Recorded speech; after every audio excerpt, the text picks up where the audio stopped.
अगर आपकी इनकम 7 लाख है तो क्या आपको टैक्स नहीं देना पड़ेगा? सरकार ने नई टैक्स स्लैब जारी कर दी है, लेकिन इसमें एक ट्विस्ट है। अगर आपने ये वीडियो पूरा नहीं देखा तो शायद आप जरूरी पैसा गंवा बैठें। तो चलिए एक एक चीज को आसान भाषा में समझते हैं। भारत में टैक्स स्लैब का मतलब है कितनी कमाई पर कितना टैक्स देना होगा। जैसे आपकी इनकम 5 लाख रुपये है तो टैक्स अलग होगा, और 15 लाख रुपये हैं तो अलग। 2025 में सरकार ने इसे थोड़ा सिंपल किया है, लेकिन हर किसी के लिए नहीं। तो अब जानते हैं वो नए स्लैब जो 1 अप्रैल 2024 से लागू हैं, यानी वर्ष 2025 से 2026 के लिए। 0 से 12 लाख की आय, सिफर टैक्स 12 से 15 लाख की आय, 15% टैक्स 15 से 20 लाख की आय, 20% टैक्स 25 लाख से अधिक की आय, 30% टैक्स।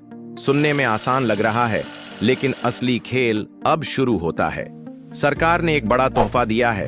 अगर आपकी इनकम 7 लाख रुपए तक है और आप नई टैक्स व्यवस्था चुनते हैं तो आपको कोई टैक्स नहीं देना पड़ेगा। सेक्शन 88A रिबेट 25,000 रुपए तक की छूट, मतलब सीधा फायदा।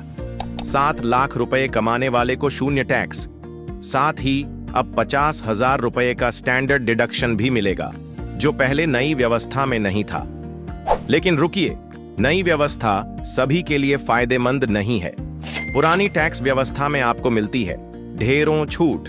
80C में 1,50,000 रुपये की छूट, HRA, LTA, होम लोन पर डिडक्शन, मेडिकल इंश्योरेंस पर भी छूट।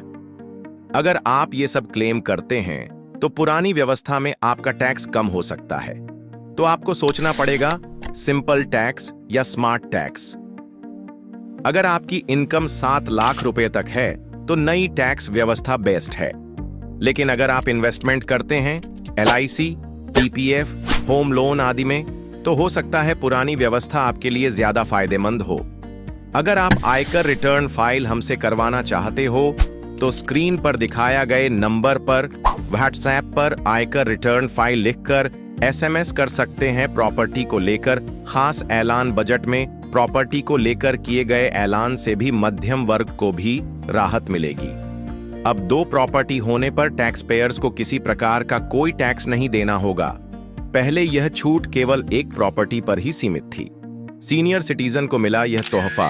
सीनियर सिटीजन को भी बजट में सरकार ने खास तोहफा दिया गया है। अब 60 वर्ष से ऊपर के नागरिकों के लिए ब्याज पर टैक्स कटौती की सीमा को बढ़ाकर 1 लाख रुपए कर दिया गया है। यह पहले 50,000 रुपये थी। 4 साल तक रिटर्न भरने की राहत। वित्त मंत्री सीतारमण ने 4 साल तक रिटर्न भरने की भी राहत दी है। असेसमेंट ईयर में दोबारा यानी अपडेटेड रिटर्न भरा जा सकेगा। इसके साथ ही सरकार ने डोनेशन पर मिलने वाली छूट की राशि को 5 लाख रुपए से बढ़ाकर 10 लाख रुपए कर दिया गया है।